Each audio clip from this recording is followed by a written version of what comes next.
Hello all. सो आज हम लोग कोऑर्डिनेशन केमिस्ट्री का नेक्स्ट पार्ट देखेंगे। हम ऑक्टाहेड्रल तक देखे थे, है ना। इसमें एक चीज़ मैं क्लियर कर देना चाहता हूँ आप लोगों को कि आप लोग मेरे क्लासेस देख के आपको लग रहा होगा कि बिल्कुल ही बेसिक है ये। तो हाँ, मैं बेसिक ही आपको दे रहा हूँ। बेसिक टू एडवांस लेवल ही इस सीरीज़ का नाम है। मतलब अभी फिलहाल आपको सिर्फ बेसिक ही मिलेगा, ठीक है। और जैसे जैसे ये वीडियो लेक्चर कंप्लीट हो जाएगा, ये कोऑर्डिनेशन कंपाउंड कंप्लीट हो जाएगा, उसके बाद फिर आपको एडवांस लेवल में जाएगा। क्यों मुझे ये मैं इसलिए ऐसा दे रहा हूँ क्योंकि मुझे एक्सपीरियंस है। मैं स्टूडेंट के साथ डील करता हूँ। मैं कॉलेज में भी पढ़ा रहा हूँ, जिसलिए हमको मालूम है। बीएससी स्टूडेंट को भी पढ़ाता हूँ मैं, मास्टर स्टूडेंट को भी पढ़ाता हूँ मैं। तो मुझे मालूम है कि मैक्सिमम स्टूडेंट किसी जगह लैकिंग करता है, ठीक है। उन लोगों को मिनिमम मतलब कि कॉन्सेप्ट का बहुत ज़्यादा अभाव हो जाता है, जिसके कारण वो लोग जो है इस सब्जेक्ट से क्या होता है, इंटरेस्ट हट जाता है ना। तो वो इंटरेस्ट को दोबारा बिल्डअप करने के लिए हम क्या कर रहे हैं, पहले ये बेसिक लेवल का कॉन्सेप्ट हम दे रहे हैं। फिर जैसे जैसे ये कॉन्सेप्ट आपका एक बार बिल्डअप हो जाएगा, आप अपने आप एडवांस लेवल में चले जाएंगे। तो उसके लिए फिर मैं सीरीज निकालूंगा एडवांस लेवल का, ठीक है। तो अभी जितना भी आप ये सीरीज देख रहे हैं, ये सिर्फ बेसिक लेवल के लिए है, करेक्ट। तो अभी इसको कंटिन्यू करते हुए हम देखेंगे कोऑर्डिनेशन केमिस्ट्री का 5th लेक्चर हम लोग देखेंगे। इसमें हमने पिछले बार ऑक्टाहेड्रल देखा था, अभी टेट्राहेड्रल कॉम्प्लेक्स के लिए देखूंगा। उसके पहले जो है एक मैग्नेटिक प्रॉपर्टीज भी जो होता है, जैसे मैंने उसमें कहा था ना कि पैरामैग्नेटिक हो रहा है, डाईमैग्नेटिक हो रहा है। तो डाईमैग्नेटिक में जो आपका मोमेंटम होगा वो तो जीरो होगा, मैग्नेटिक मोमेंटम। लेकिन जो पैरामैग्नेटिक हो रहा है उसमें जो अनपेयर्ड इलेक्ट्रॉन है, उसके कारण इसमें क्या होगा, आपका कुछ इसमें डाइपोल मोमेंट मतलब रहेगा, जो कि हम लोग यूनिट यूज करते हैं बोर मैग्नेट्रॉन, है ना। तो बोर मैग्नेट्रॉन से हम लोग इसको मेजर करते हैं, करेक्ट। तो उस टर्म को हम लोग क्या कहते हैं, उस टर्म को हम लोग स्पिन ऑनली मैग्नेटिक मोमेंट कहते हैं, है ना, ठीक है। Spin only magnetic moment. ये स्पिन ऑनली मैग्नेटिक मोमेंट क्यों कहा जा रहा है, क्योंकि ये जो कैलकुलेशन है ये थ्योरेटिकल कैलकुलेशन है ना। ये इसमें मतलब एक्सपेरिमेंटल वैल्यू आपका जो आएगा मोस्ट केसेस में क्या होता है, जो भी आप कॉम्प्लेक्स देखते हैं मोस्ट केसेस में क्या होता है, जो आपका स्पिन ऑनली मैग्नेटिक मोमेंट जो आप कैलकुलेट करते हैं, जो कि बेस्ड है नंबर ऑफ अनपेयर्ड इलेक्ट्रॉन के आधार पर, उसका वैल्यू और जो एक्सपेरिमेंटली डिटरमाइन होता है दोनों सेम होता है। लेकिन बहुत ही कम केस ऐसा है जहां पर क्या होता है, दोनों में डिफर हो जाता है ना। तो वही इसका ड्रॉबैक है। आप इसके बाद वैलेंस बॉन्ड थ्योरी का ड्रॉबैक देखेंगे, है ना। तो वही इसका ड्रॉबैक है। और उसके बाद फिर नेक्स्ट आपका जो आता है, नेक्स्ट थ्योरी जो है वो आपका क्रिस्टल फील्ड थ्योरी है ना। तो क्रिस्टल फील्ड थ्योरी जो आता है वो इसके ड्रॉबैक के बाद ही आएगा, करेक्ट। तो हम देखेंगे, इसलिए इस टर्म का नाम है स्पिन ऑनली मैग्नेटिक मोमेंट, है ना। जहां पर स्पिन है उसके कारण जो मैग्नेटिक मोमेंट हो रहा है, मतलब अगर अनपेयर्ड इलेक्ट्रॉन है तभी स्पिन होगा, और अगर पेयर्ड इलेक्ट्रॉन है तो हाफ माइनस हाफ और प्लस हाफ मिलकर के जीरो हो जाएगा। तो उसमें फिर कोई भी स्पिन नहीं होगा, तो मैग्नेटिक मोमेंट भी उसमें नहीं होगा ना, जैसे कि डायमैग्नेटिक जो है हमारा, करेक्ट। तो अभी फिर इसमें भी बहुत सारा क्वेश्चन आपको आता है ना, दे दिया जाता है दो कॉम्प्लेक्स और पूछा जाता है कि इस दोनों में मतलब चार इस चारों में जो एमएसक्यू है आपका, एमएसक्यू में क्या होता है ना, more than one answer select करना होता है आपको। उसमें क्या होता है, कोई चार आपको ऑप्शन दिया हुआ रहता है और कहता है कि इनमें से किसका किसका मान जो है जो बोर मैग्नेटॉन में 2.76 है या फिर 1.53 है ना, कुछ वैल्यू एक दे देते हैं और फिर बोलते हैं कि इनमें से किनका किनका। तो आपको क्या करना होगा, नंबर ऑफ अनपेयर्ड इलेक्ट्रॉन है उसको बैठा करके और फिर कैलकुलेट करना पड़ेगा, है ना। इसको देखते हैं, ये स्पिन ऑनली मैग्नेटिक मोमेंट क्या है आपका, ये है इसमें मिनिमम एक अनपेयर्ड इलेक्ट्रॉन होना चाहिए, है ना। तो क्या है इसमें, मिनिमम वन अनपेयर्ड इलेक्ट्रॉन, है ना। मिनिमम एक अनपेयर्ड इलेक्ट्रॉन होना जरूरी है इसमें, ठीक है, अदरवाइज ये नहीं होगा। इंक कलर ब्लैक सेलेक्ट कर लेता हूं मैं, ठीक है। मिनिमम एक अनपेयर्ड इलेक्ट्रॉन होना चाहिए, इसलिए क्या होगा, ये पैरामैग्नेटिक होना चाहिए, ठीक है। डायमैग्नेटिक में ये नहीं होगा, ठीक है। ये क्या होता है, ये अट्रैक्ट होता है, attracted by external magnetic field, है ना। एक्सटर्नल मैग्नेटिक फील्ड से क्या होता है, ये अट्रैक्ट करता है, ठीक है। और जो भी वैल्यू हम यहाँ कैलकुलेट करेंगे इसको हम लोग बोलते हैं थियोरेटिकल वैल्यू, है ना। Theoretically calculated value. ठीक है, तो थ्योरेटिकल कैलकुलेटेड वैल्यू ये डिपेंड करता है आपके पैरामैग्नेटिक पे है। ठीक है, तो जितना नंबर ऑफ पैरामैग्नेटिक होगा, मतलब जितना नंबर ऑफ अनपेयर्ड इलेक्ट्रॉन होगा, उस हिसाब से इसका कैलकुलेशन होगा। ठीक है, तो नॉर्मल फॉर्मूला क्या है इसका, mu s spin only magnetic moment equal to n+2, है ना। ये जो भी आएगा ये यूनिट में आएगा bm। तो यहाँ पर क्या है आपका, ये म्यू एस क्या बोलते हैं हम लोग इसको बोलते हैं स्पिन ऑनली मैग्नेटिक मोमेंट। ठीक है, n क्या है, नंबर ऑफ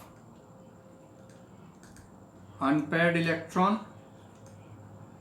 ठीक है, n क्या है, number of unpaired electron, correct. अब उसके बाद क्या आ जाता है आपका bm का फुल फॉर्म हो गया आपका बोर मैग्नेट्रॉन, है ना, बोर मैग्नेट्रॉन, करेक्ट। समझ में आ गया। अब कोई एक एक एग्जांपल लेकर के हम इसको सॉल्व करते हैं। तो यहाँ पर हम एग्जांपल ले लेते हैं। जैसे ये एग्जांपल है कि अगर unpaired electron n equal to 1, मतलब अगर एक अनपेयर्ड इलेक्ट्रॉन है तो इसका फॉर्मूला, इसका bm क्या होगा, मतलब स्पिन ऑनली मैग्नेटिक मूवमेंट क्या होगा, म्यू एस बराबर हो गया आपका n की जगह में 1 बैठाइए, 1+2 इक्वल टू क्या हो गया आपका, 1+2 3 हो गया, 3 × 1 3। तो ये वैल्यू क्या हो जाएगा, इसको आप जब सॉल्व करेंगे तो 3 का वैल्यू आ जाएगा आपका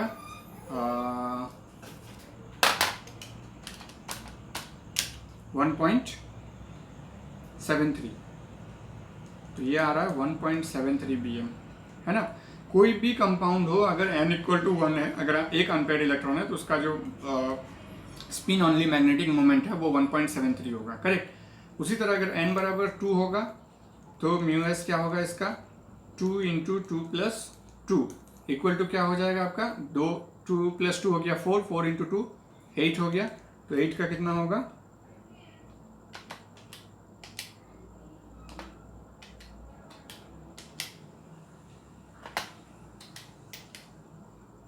2.828, मतलब 2.83।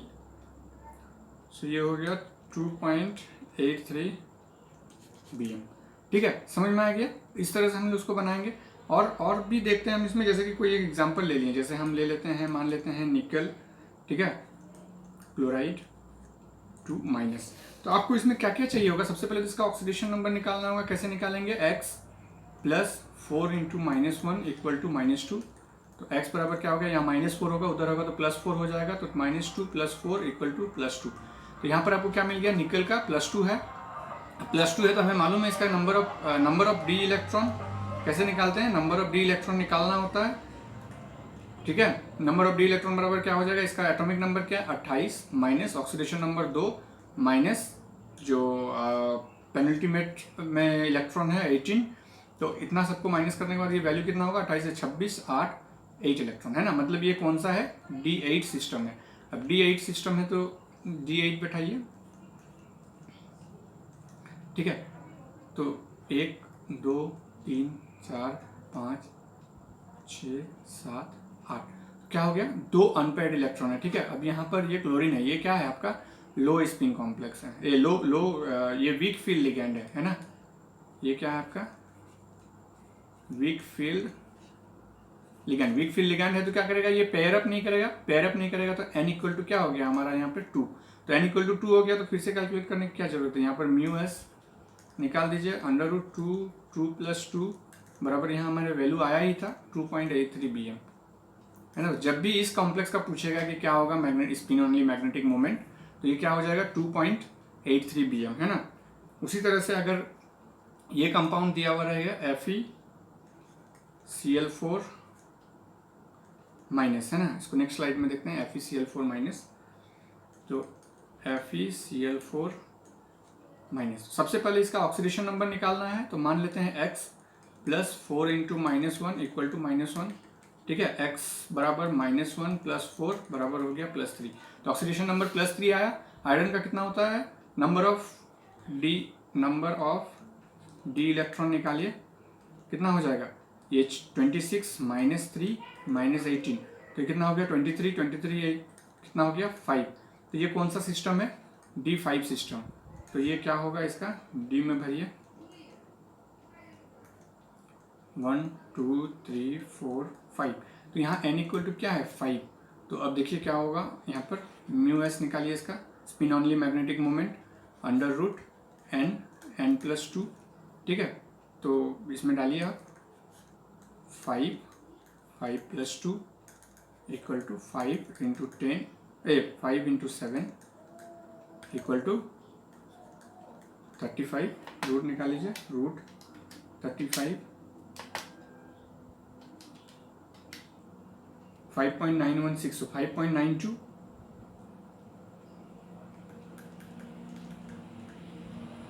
BM।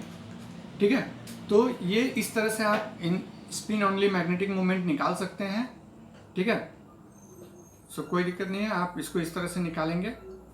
करेक्ट, तो स्पिन ऑनली मैग्नेटिक मोमेंट भी आपको निकालने आ गया। और जो एग्जांपल मैंने समझाया है, अभी आगे में जो मतलब टेट्राहेड्रल के लिए मैं निकालूंगा, सो उसमें दो तरह का होता है। टेट्राहेड्रल में क्या है, एक आपका आ जाएगा टेट्राहेड्रल कॉम्प्लेक्स के लिए, और दूसरा आ जाएगा आपका मतलब जो कोऑर्डिनेशन नंबर 4 है उसके लिए, एक आ जाएगा टेट्राहेड्रल कॉम्प्लेक्स के लिए और दूसरा आ जाएगा स्क्वायर प्लेनर के लिए। तो मैं कुछ एग्जांपल के साथ वो बता दूंगा किस तरह से होगा, और बाकी एग्जांपल को आप घर में प्रैक्टिस करेंगे, मतलब सॉल्व करेंगे और उसको मेरे कमेंट बॉक्स में डालेंगे, है ना, कमेंट बॉक्स में डालेंगे।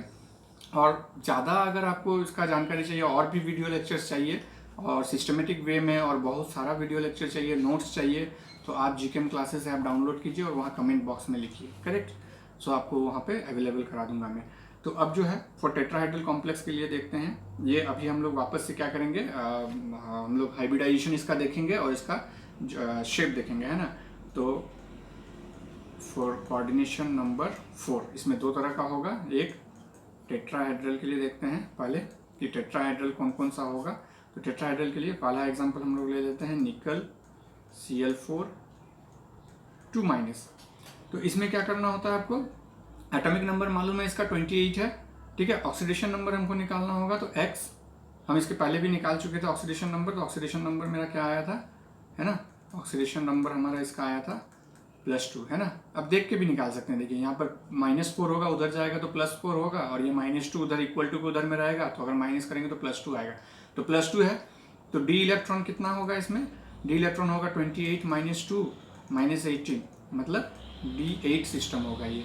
ठीक है, तो D8 सिस्टम है, तो निकल और ये क्लोरीन है, तो ये कौन सा होगा आपका, ये आपका वीक फील्ड लिगेंड में आ रहा है, तो पेयर अप नहीं करेगा। तो अभी निकल का जो है मैं सारे ऑर्बिटल्स बना देता हूँ, 2 3 4 5, ये हो गया 3D, ये 4s 4p 4d। ठीक है, तो इतना सारा हो गया।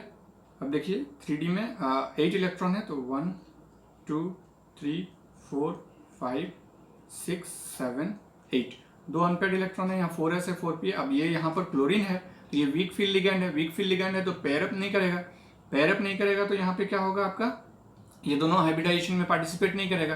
तो अब ये 4s और 3, क्योंकि हमारा कोऑर्डिनेशन नंबर क्या है 4 है, तो 4 ही हमको ऑर्बिटल चाहिए, एम्प्टी ऑर्बिटल। तो एक 4s और 3 4p मिलाकर के क्या हो गया, ये sp3 हाइब्रिडाइजेशन। तो इसका शेप ज्योमेट्री क्या हो जाएगा हमारा टेट्राहेड्रल, और इसका मैग्नेटिक प्रॉपर्टीज क्या रहेगा हमारा, ये 2 अनपेयर्ड इलेक्ट्रॉन है, तो ये हो जाएगा आपका पैरामैग्नेटिक। और जैसे कि n = 2 है ना, 2 अनपेयर्ड इलेक्ट्रॉन है, तो इसका ये भी कैलकुलेट कर सकते हैं हम लोग, 2 + 2 इक्वल टू कितना हो गया 8, इक्वल टू हम कितना लिखेंगे इसको, 8 का कितना होता है 2.83, है ना। तो ये सब भी आप निकाल के चलते जाएंगे, आप इतना BM आएगा। ठीक है, करेक्ट। तो समझ में आ गया आपको ये किस तरह से निकालेंगे। ये टेट्राहेड्रल का एक एग्जांपल था। अभी नेक्स्ट हम लोग नेक्स्ट स्लाइड में देखते हैं। नेक्स्ट लेते हैं हम निकल टेट्राकार्बोनाइल, है ना, इसको बनाते हैं निकल। ठीक है, कोई चार्ज यहाँ नहीं है, मतलब 0 है। तो ये भी एटॉमिक नंबर 28 है आपका। ऑक्सीडेशन नंबर क्या होगा, तो आप देखिए यहाँ X बैठाइए, यहाँ कुछ भी नहीं है इक्वल टू उधर में, कार्बोनाइल भी कोई कंट्रीब्यूशन नहीं कर रहा है, तो ऑक्सीडेशन नंबर क्या हो गया इसका 0। ठीक है, अब 0 है तो यहाँ पर आपका इसका मतलब क्या हुआ कि D में जितना इलेक्ट्रॉन है सब वही है, और जो 4s में इलेक्ट्रॉन है वो भी 2 इलेक्ट्रॉन उसमें पड़ा हुआ है। और कार्बोनाइल हमारा क्या होता है, स्ट्रॉन्ग फील्ड लिगेंड है ना, ये पेयर अप कराएगा। ठीक है, तो अब हम लोग जो है सबसे पहले डी बना लेते हैं। तो 3 5 4s 4p 4d 3d 4s 4p 4d। ठीक है, तो अब क्या है हमारा, इसमें डी में एक भी इलेक्ट्रॉन नहीं गया, तो आपका जो है इसमें जो भी इलेक्ट्रॉन रहेगा वो इस तरह से भरेंगे हम लोग। 8 और 2 10 इलेक्ट्रॉन है ना, तो 1 2 3 4 5 6 7 8 इलेक्ट्रॉन यहाँ, और 4s2 होता है, तो 4s2 हो गया यहाँ पे। अब देखिए होता क्या है, ये स्ट्रॉन्ग फील्ड लिगेंड है ना, स्ट्रॉन्ग फील्ड लिगेंड है तो पेयर अप कराएगा, तो जो ये 2 इलेक्ट्रॉन है इसको 1 बाय 1 यहाँ एक शिफ्ट कर देगा और दूसरा इलेक्ट्रॉन को यहाँ शिफ्ट कर देगा। तो नेक्स्ट आपका क्या हो गया फिर, 1 10 इलेक्ट्रॉन यहाँ भर गया, 4s आपका खाली रहा और 4p भी खाली रहा है ना, 4s 4p। अब हाइब्रिडाइजेशन में क्या किया, यही पार्टिसिपेट किया, तो sp3 और ज्योमेट्री क्या हो गया आपका, टेट्राहेड्रल हो गया ज्योमेट्री। अब ये क्या हो गया आपका, ये हो गया डायमैग्नेटिक है ना, n = 0 है, तो यहाँ पर स्पिन ऑनली मैग्नेटिक मोमेंट क्या हो जाएगा, स्पिन ऑनली मैग्नेटिक मोमेंट भी आपका 0 होगा है ना। तो ये समझ में आ गया, यहाँ एक भी अनपेयर्ड इलेक्ट्रॉन नहीं है इसीलिए। ठीक है, कार्बोनिल स्ट्रॉन्ग फील्ड लिगेंड है जिसके कारण वो उसको क्या करता है, पेयर अप कर देता है। तो 4s वाला जो इलेक्ट्रॉन है वो क्या होता है आपका, पेयर अप में चला जाता है। अभी एक और एग्जांपल मैं आपको देता हूँ, एक्चुअली वो क्या है, थोड़ा सा वो एक्सेप्शन में आता है, इसलिए आपको क्या है जो एक्सपेरिमेंटल वैल्यू है उसमें एक्चुअली होता क्या है, स्पिन ऑनली मैग्नेटिक मोमेंट में बात करता हूँ। पहले एग्जांपल को लिख लेता हूँ मैं, ये निकल NH3 4 2+, तो यहाँ पर निकल का जो ऑक्सीडेशन नंबर है ये +2 होगा है ना, क्योंकि इसका कंट्रीब्यूशन तो 0 होता है, तो इक्वल टू के उधर में जो है वही इसका ऑक्सीडेशन नंबर, तो ये भी कौन सा हो जाएगा, D8 सिस्टम हो जाएगा है ना, D8 सिस्टम, क्योंकि 2 इलेक्ट्रॉन गायब है। अब एक्सपेरिमेंटल वैल्यू इसका है कितना आपका 2.83 BM आता है इसका मतलब डायमैग्नेटिक तो ये नहीं है ना, मतलब पैरामैग्नेटिक है, और 2.83 BM आ रहा है, तो n = 2, मतलब 2 अनपेयर्ड इलेक्ट्रॉन इसमें रहना चाहिए। तो इसीलिए जो है जो निकल आपका 2+ है, इसको जब हम लोग देखेंगे, ठीक है, तो 1 2 3 4 5 6 7 8, ठीक है, और ये 4s 3d 4s 4p 4d, ठीक है। तो 4s में नहीं है, 2 इलेक्ट्रॉन निकला हुआ है, 4p हो गया ये, और ये 4d हो गया। अब देखिए है यहाँ पर NH3 जो कि स्ट्रॉन्ग फील्ड लिगेंड के कैटेगरी में आता है, ये क्या करता है, पेयर अप करा सकता है, लेकिन ये इसको पेयर अप नहीं करा रहा। अगर पेयर अप करा देगा तो यहाँ एक आपका क्या होगा, जगह बचेगा, लेकिन ये क्या करता है, इसको पेयर अप नहीं करने देता है। पेयर अप नहीं करने देता है तो यहाँ पर क्या हो जाता है आपका, ये अवेलेबल भी नहीं होता ये ऑर्बिटल, और ये ऑर्बिटल अगर अवेलेबल नहीं है तो क्या हो जाएगा, ये 4s और 3 4p मिल करके sp3 होता है, और इसका भी जो शेप है, ज्योमेट्री है, वो टेट्राहेड्रल होता है। ठीक है, तो यहाँ पर क्या होता है, यहाँ पर इस वैल्यू के आधार पर हम लोग कैलकुलेट करते हैं कि यहाँ पर स्पिन ऑनली मैग्नेटिक मोमेंट जो एक्सपेरिमेंटल वैल्यू है ये 0 नहीं है। 0 नहीं है, इसका मतलब क्या है, n = 2 है, तो 2 अनपेयर्ड इलेक्ट्रॉन हमको यहाँ पे रखना पड़ेगा। अदरवाइज NH3 है तो इसको पेयर अप करा देता है और ये हो जाता है DsP2। तो ये सब एक्सेप्शन में आता है, ये सब जो है इसके लिमिटेशन में आता है, वैलेंस बॉन्ड थ्योरी के लिमिटेशन में आता है। ठीक है, और ये लिमिटेशन भी हम लोग देखेंगे है ना, उसके बाद ही हम लोग क्रिस्टल फील्ड थ्योरी की बात करेंगे। ठीक है, तो ये हो गया आपका सारा टेट्राहेड्रल वाला है ना। अब जो है स्क्वायर प्लेनर वाला देखते हैं, कोऑर्डिनेशन नंबर 4 में ही जो आपका स्क्वायर प्लेनर है ना, स्क्वायर प्लेनर वाला देखेंगे। तो जैसे सबसे पहला हो गया आपका निकल Cn 4 टाइम्स और ये 2- है ना, तो यहाँ पर भी आप देखें, यहाँ -1 कंट्रीब्यूशन हो रहा है, यहाँ -2 है, तो -1 × 4 -4 उधर जाएगा तो +4 और 2, तो ऑक्सीडेशन नंबर क्या हो गया इसका +2। ये इजीली कैलकुलेट कर लेंगे। अगर नहीं समझ में आ रहा है तो मेरा प्रीवियस वीडियो देखेंगे, आपको समझ में आ जाएगा ये ऑक्सीडेशन नंबर निकालना, कैसे हम निकालते हैं ऑक्सीडेशन नंबर। ठीक है, किसी सेंट्रल मेटल का, करेक्ट। अब ऑक्सीडेशन नंबर मिल गया, इसका एटॉमिक नंबर 28 है, तो डी इलेक्ट्रॉन कैसे निकालेंगे, 28 - 2 - 18 इक्वल टू ये D8 सिस्टम हो जाएगा है ना, मतलब D8 है। तो अब उसको हम लोग यहाँ पर अरेंज करेंगे निकल 2+ के लिए। ठीक है, ये हो गया 3D 4S 4P। इस तरह से बार बार से लिख के प्रैक्टिस करेंगे तो आपको जो है एग्ज़ाम के पहले भी आपको प्रैक्टिस करने की ज़रूरत नहीं पड़ेगी, आपको बिल्कुल पकड़ हो जाएगा इस पे, है ना। तो 1 2 3 4 5 6 7 8 2 अनपेड है। अब हमें मालूम है कि ये बहुत ज़्यादा स्ट्रॉन्ग फील्ड है, ये स्ट्रॉन्ग फील्ड लिगैंड के कैटेगरी में आता है, तो ये पेयर अप कराएगा। तो इसको क्या करा दिया, ये यहाँ पेयर अप करा दिया, तो ये 3D किस तरह दिखेगा आपका, ये 3D आपका बिल्कुल दिखेगा। ठीक है, ये 3D किस तरह दिखेगा आपका, 3 है ना, 1 2 3 4 5 सॉरी 7 8, ये यहाँ जाएगा, ये यहाँ नहीं होगा। ठीक है, तो अब यहाँ पर आपका 4S 4P, इसकी ज़रूरत नहीं है 4D। सो यहाँ पर क्या हो जाएगा, ये एक और ये दो, तो यहाँ पर क्या हो जाएगा DSP2, मतलब एक D लिया, एक S लिया और 2 P लिया, तो DSP2। और जब DSP2 आ गया तो इसका जो ज्योमेट्री है वो क्या हो जाएगा आपका स्क्वायर प्लेनर, है ना, स्क्वायर प्लेनर। यहाँ एक भी इलेक्ट्रॉन अनपेयर्ड नहीं है, तो ये आपका क्या आ जाएगा डायमैग्नेटिक, है ना, ये डायमैग्नेटिक, मतलब जो μS है वो 0 होगा। ठीक है, सो समझ में आ गया, ये μS जो है इसका वो 0 आ जाएगा। अब जो है आप इसमें क्या करेंगे, हम कुछ एग्जांपल दे देते हैं, आप उसको होमवर्क के तौर पे लीजिएगा और इसी कमेंट बॉक्स में जो है आप इसको रिप्लाई करेंगे, है ना, और प्रैक्टिस करेंगे, जितना देर है उसको प्रैक्टिस करेंगे, खुद ब खुद आप देखेंगे आपको केमिस्ट्री अच्छा लगने लगेगा, है ना। तो होमवर्क में हम आपको दे देते हैं, फिर लिख देता हूँ मैं, platinum NH3 4 2+, platinum Cl4 2-, copper NH3 4 2+, gold Cl4-।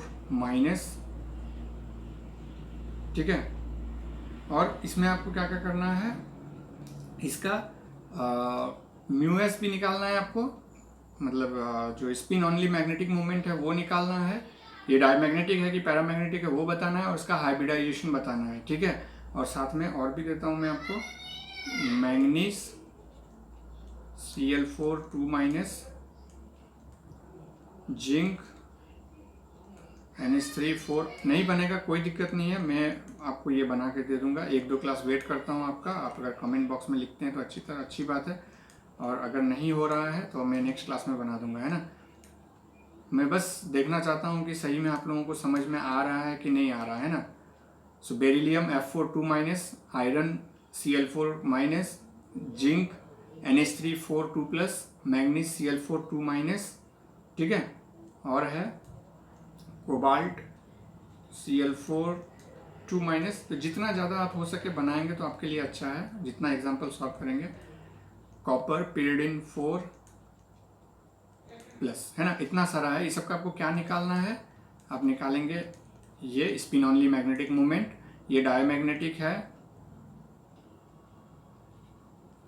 या पैरामैग्नेटिक है। ठीक है, और हाइब्रिडाइजेशन क्या है इसका, तो ये सारा चीज़ जो है आप इसका निकालेंगे, है ना। तो ये सारा चीज़ आप निकालेंगे और बताएंगे कि इसका हाइब्रिडाइजेशन क्या है, स्पिन ऑनली मैग्नेटिक मूवमेंट क्या है, ये सारा चीज़ बताएंगे। मैं बार बार आपको कह रहा हूँ कि ये एग्जांपल्स जैसे ही आप प्रैक्टिस करेंगे आपको खुद ही ये कमांड हो जाएगा। आपको लग रहा होगा कि ये बहुत ईजी है, ये तो बन जाएगा, ठीक है, बहुत ईजी है, बन जाएगा, बनाइए। तो अपने कॉपी में इसको एक बार बनाना तो शुरू कीजिए। जब आप एक्चुअल में बनाना शुरू करते हैं तो आपको प्रॉब्लम फेस होती है ना, कि ये क्या है, कहाँ से आ गया, ये क्यों आ गया, है ना। तो वो तब होता है, इनकाउंटर होता है जब आप उसको बनाने शुरू करते हैं। जब तक आप उसको बनाने शुरू नहीं करेंगे आपको कोई प्रॉब्लम ही फेस नहीं होगा। आपको लगेगा बाकी सब चीज़ अच्छा चल रहा है। अरे भाई, सब चीज़ अच्छा चल रहा है तो फिर आपका एग्जाम क्यों नहीं निकल रहा है ना। तो बैठ करके पहले उसको आप सॉल्व करना शुरू कीजिए। करेक्ट। अब हम लोग जो है ड्रॉबैक्स देख लेते हैं फटाफट। इसमें उतना ज़्यादा कंसंट्रेट करने की ज़रूरत नहीं है, क्योंकि उसके बाद हम लोग सीधे इसमें जाएंगे क्रिस्टल फील्ड थ्योरी में। तो drawbacks of VBT, valence bond theory का ड्रॉबैक्स है, फटाफट देख लेते हैं। पहला हो गया कि ये जो splitting of the metals D electron energy level है वो, मतलब कि नॉन डीजेनरेसी को ये एक्सप्लेन नहीं किया है। नॉन डीजेनरेसी जो है उसको ये एक्सप्लेन नहीं कर पाया। नॉन डीजेनरेसी का मतलब क्या है, सारे ऑर्बिटल हमारा डीजेनरेट है डी ऑर्बिटल में, है ना, लेकिन आप देखते हैं वो T2G और EG में सेपरेट आउट होता है। वो जो मैग्नेटिक स्प्लिटिंग होता है, एनर्जी लेवल का जो स्प्लिटिंग होता है, वो स्प्लिटिंग जो है एनर्जी लेवल के आधार पे वो ये एक्सप्लेन नहीं किया वैलेंस बॉन्ड थ्योरी ने, है ना। तो वो चीज़ हो गया आपका नॉन डीजेनरेसी। इन्होंने सीधे कहा दिया कि हाई स्पिन कॉम्प्लेक्स, लो स्पिन कॉम्प्लेक्स। भाई हाई स्पिन कॉम्प्लेक्स और लो स्पिन कॉम्प्लेक्स कैसे बनेगा जब तक आप उसको एनर्जी लेवल पे स्प्लिटिंग नहीं करेंगे। आप कैसे कह देंगे कि वो पेयर अप होगा, है ना, मतलब स्ट्रॉन्ग फील्ड लिगेंड है तो वो उसको पेयर अप क्यों करेगा, है ना। पेयर अप तभी करेगा जबकि वो एक अलग एनर्जी लेवल पे होगा और बाकी दो ऑर्बिटल आपका एनर्जी अलग एनर्जी लेवल पे रहेगा, तभी पेयर अप करेगा। अदरवाइज अगर दोनों सेम ही एनर्जी लेवल पे रहेगा तो ये इलेक्ट्रॉन निकल करके यहाँ पे क्यों जाएगा, है ना। जब एनर्जी लेवल सारा समान रहेगा तो ये यहाँ से निकल के यहाँ क्यों जाएगा, वो सारा का सारा एक ही फ्रेम में क्यों नहीं रहेगा, है ना। लेकिन हम जो वैलेंस बॉन्ड ने कहा भी, वैलेंस बॉन्ड थ्योरी के अकॉर्डिंग में हमने जो ये प्रॉब्लम सॉल्व किया उसने देखा भी कि जो स्ट्रॉन्ग फील्ड लिगेंड है वो पेयर अप करा रहा है और उससे वो क्या हो रहा है, लो स्पिन कॉम्प्लेक्स बन रहा है, ठीक है। और जो पेयर अप नहीं करा पा रहा है वो हाई स्पिन कॉम्प्लेक्स बन रहा है। तो वो लो स्पिन और हाई स्पिन को ज़्यादा अच्छा से आप समझेंगे इस क्रिस्टल फील्ड थ्योरी से, करेक्ट। तो ये पहला पॉइंट है, नॉन डिजेनरेसी को इसने एक्सप्लेन नहीं कर पाया, ठीक है। और ये जो स्पेक्ट्रा जो होता है ना, स्पेक्ट्रा जैसे वही है स्पेक्ट्रा, फिर एनर्जी लेवल के हिसाब से, मतलब दो अलग अलग एनर्जी लेवल है तो दो अलग अलग स्पेक्ट्रा देगा, है ना, क्योंकि wavelength is inversely proportional to आपका एनर्जी होता है। जितना ज़्यादा एनर्जी रहेगा उतना कम वेवलेंथ होगा और जितना ज़्यादा वेवलेंथ होगा उतना कम एनर्जी होगा, करेक्ट। तो जब जब वो पेयर अप हो जाता है तो वो लोअर एनर्जी में रहता है, लोअर एनर्जी में रहता है तो वेवलेंथ ज़्यादा होगा, और जब वो हाई स्पिन कॉम्प्लेक्स रहता है तो उसका एनर्जी हाई रहता है तो वेवलेंथ कम होगा। तो ये जो स्पेक्ट्रा है इसको भी डिफाइन नहीं कर पाया ये, है ना, वैलेंस बॉन्ड थ्योरी इस स्पेक्ट्रा को भी डिफाइन नहीं कर पाया, और जिसके कारण क्या होगा, ये रिएक्शन रेट को भी नहीं बता पाया सही से, है ना, रेट ऑफ रिएक्शन। और रेट ऑफ रिएक्शन नहीं बता पाया इसका मतलब क्या हुआ, वो रिएक्शन का मैकेनिज्म भी नहीं बता पाया, ठीक है। ये रिएक्शन का मैकेनिज्म भी नहीं बता पाया, स्पेक्ट्रा भी एक्सप्लेन नहीं कर पाया, ये सब ड्रॉबैक है इसका, ठीक है। फिर ये क्या कर रहा है, कुछ लिगैंड जो है वो आउटर ऑर्बिटल कॉम्प्लेक्स, बिल्कुल वही चीज़ बार बार घूम रहा है कि इसने एक्सप्लेन नहीं किया कि कौन सा आउटर ऑर्बिटल। आपने ये बात तो कह दिया कि आउटर ऑर्बिटल कॉम्प्लेक्स बन रहा है और एक बन रहा है आपका इनर ऑर्बिटल कॉम्प्लेक्स, ठीक है। एक आउटर ऑर्बिटल कॉम्प्लेक्स बन रहा है, एक इनर ऑर्बिटल कॉम्प्लेक्स बन रहा है, लेकिन आपने ये कहीं भी मेंशन नहीं किया कि कहाँ पे आउटर ऑर्बिटल कॉम्प्लेक्स, मतलब आउटर ऑर्बिटल कॉम्प्लेक्स कैसे बन रहा है और इनर ऑर्बिटल कॉम्प्लेक्स बनने के पीछे का क्या रीज़न है ना। ये क्रिस्टल फील्ड थ्योरी ने एक्सप्लेन किया है, ठीक है। और भी जैसे कि कोऑर्डिनेशन नंबर 6 के लिए तो everything is okay and fine, octahedral हो रहा है, लेकिन कोऑर्डिनेशन नंबर 4 के लिए कुछ कंपाउंड टेट्राहेड्रल बन रहा है और कुछ कंपाउंड स्क्वायर प्लेनर बन रहा है ना। तो ये भी इन्होंने अच्छे से एक्सप्लेन नहीं कर पाया। उसमें से सबसे बेस्ट एग्जांपल है NH3 जो है आपका स्ट्रॉन्ग फील्ड लिगैंड होने के बावजूद भी पेयर अप नहीं किया, करेक्ट। तो ये भी एक्सप्लेन करने में फेल है ये। फिर मैग्नेटिक प्रॉपर्टीज भी ये एक्सप्लेन नहीं कर पाया, ठीक है। ये मैग्नेटिक प्रॉपर्टीज, क्योंकि आप जो मैग्नेटिक प्रॉपर्टीज इसमें कैलकुलेट किए हैं वो सिर्फ और सिर्फ स्पिन ओनली मैग्नेटिक मोमेंट है ना। तो यहाँ पर ये स्पिन ओनली मैग्नेटिक मोमेंट है, जो कि आप देखेंगे ये वैल्यू जरूरी नहीं है कि मतलब कि सेम होगा जो आपका एक्सपेरिमेंटल वैल्यू होगा। क्यों नहीं होता एक्सपेरिमेंटल वैल्यू के साथ सेम, क्योंकि वहाँ पर जो डेविएशन हो रहा है due to orbital contribution, orbital का भी कुछ कंट्रीब्यूशन है। तो ऑर्बिटल कंट्रीब्यूशन के कारण, मतलब उस ऑर्बिटल में 2 इलेक्ट्रॉन है, ठीक है, लेकिन उसके कारण भी जो अगर कुछ तो कंट्रीब्यूशन होगा, तो जो कंट्रीब्यूशन उसके कारण हो रहा है उसको आपने यहाँ पर पूरी तरह से जीरो मान के बैठा हुआ है ना। तो जीरो मान के बैठा हुआ है इसका मतलब उसके अनुसार कोई कंट्रीब्यूशन हो नहीं रहा है यहाँ पे, और कंट्रीब्यूशन हो नहीं रहा है तो आप कह रहे हैं कि वहाँ इसका स्पिन ऑनली मैग्नेटिक, मतलब जो मैग्नेटिक मूवमेंट है वो जीरो हो जाएगा। इसलिए वो वर्ड इसके पीछे लगा दिया है कि आप जब इस थ्योरी के अनुसार निकालते हैं, वैलेंस बॉन्ड थ्योरी के अनुसार से, तो उसको सिर्फ बोला जाता है स्पिन ऑनली मैग्नेटिक मूवमेंट, ना कि मैग्नेटिक मूवमेंट बोला जाता है, ठीक है। तो एक्चुअल मैग्नेटिक मूवमेंट जो कैलकुलेट करना है वो फिर हम लोग क्रिस्टल फील्ड थ्योरी के बाद फिर से वापस से एक्सप्लेनेशन में जाएंगे। तो डोंट वरी कि आपको कौन सा मैग्नेटिक मूवमेंट एग्जाम में कैलकुलेट करना है। तो आपको मेंशन किया हुआ रहेगा क्वेश्चन में कि स्पिन ऑनली मैग्नेटिक मूवमेंट निकालिए, या फिर इस तरह से लिखा हुआ रहेगा म्यू एस निकालिए। अगर म्यू एस निकाला हुआ है मतलब स्पिन ऑनली, मतलब आपको सिर्फ निकालना है कि n इक्वल टू क्या है, मतलब नंबर ऑफ अनपेयर्ड इलेक्ट्रॉन क्या है, बैठा दीजिए उसको इस फॉर्मूला में, n+2 है ना, और जितना होगा उतना bm हो गया, ठीक है। सो ये बोर मैग्नेटॉन है, तो इसका यूनिट बोर मैग्नेटॉन है। तो इस आपको या तो यूनिट दिया हुआ रहेगा, या म्यूएस दिया हुआ रहेगा, या स्पिन ऑनली मैग्नेटिक मोमेंट लिखा हुआ रहेगा, करेक्ट, या फिर नंबर ऑफ अनपेयर्ड इलेक्ट्रॉन दिया हुआ रहेगा। तो समझ जाइएगा ये वीबीटी के अनुसार जो मैग्नेटिक मोमेंट निकालते हैं, स्पिन ऑनली मैग्नेटिक मोमेंट, वो पूछ रहा है, करेक्ट। तो ये ड्रॉबैक्स भी था।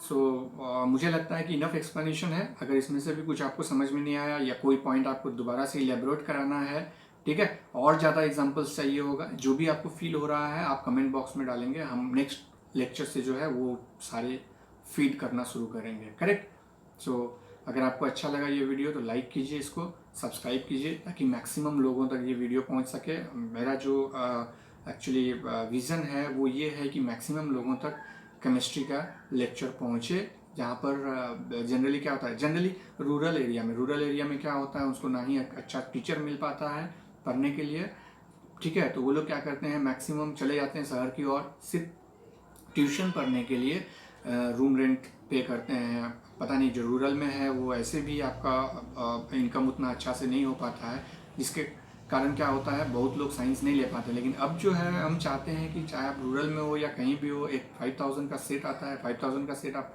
खरीदेंगे, अब 2 साल के लिए जो है आप आराम से यूट्यूब से सिर्फ मेरा ही वीडियो नहीं और भी कोई वीडियो आपको मिलेगा, आप उसको पढ़िए और एटलीस्ट जो है अपने एजुकेशन को अपने अंदर में लीजिए, है ना, मतलब उसको आप सक्सेस कराइए, ठीक है। तो ऐसा नहीं कि अब पैसा नहीं है तो साइंस नहीं लेंगे, आप लीजिए, कहीं पर भी आप पढ़ रहे हो आपको गुड क्वालिटी ट्यूशन अब यूट्यूब से मिल जाएगा। बस यही है कि बहुत ज़्यादा शॉर्टकट वाले वीडियो पे नहीं जाएं। मैं चाहता हूँ कि पहले आप बेसिक सीख लें बहुत अच्छे से, उसके बाद फिर एडवांस लेवल का क्वेश्चन आप सॉल्व करें, और मैं भी मैराथन सीरीज निकालूंगा एडवांस वाले क्वेश्चन का। नहीं सॉल्व होगा तो फिर आप कमेंट बॉक्स में मेरे डाल देंगे। हर वीडियो लेक्चर मतलब एक स्पेसिफिक पॉइंट, एक स्पेसिफिक टॉपिक पे मैं वीडियो बना रहा हूँ, इसलिए उस रिलेटेड टॉपिक पे जो भी क्वेश्चन होगा उस कमेंट बॉक्स के नीचे में आप डाल देंगे, है ना, ठीक है। तो हमको भी इजी होगा कि कौन सा क्वेश्चन आप पूछ रहे हैं, और मैं अगर बहुत सारा क्वेश्चन हो जाएगा तो मैं उसके लिए एक अलग और वीडियो बना दूंगा। और सबसे अच्छा है कि आप जीकेएम क्लासेस का ऐप डाउनलोड कर लीजिए, आपको बैच में ऐड कर दिया जाएगा, फिर हम लाइव डाउट सेशन में आपका सारा डाउट जो है क्लियर कर देंगे। ओके, थैंक यू, अभी के लिए thank you, all the best, thank you.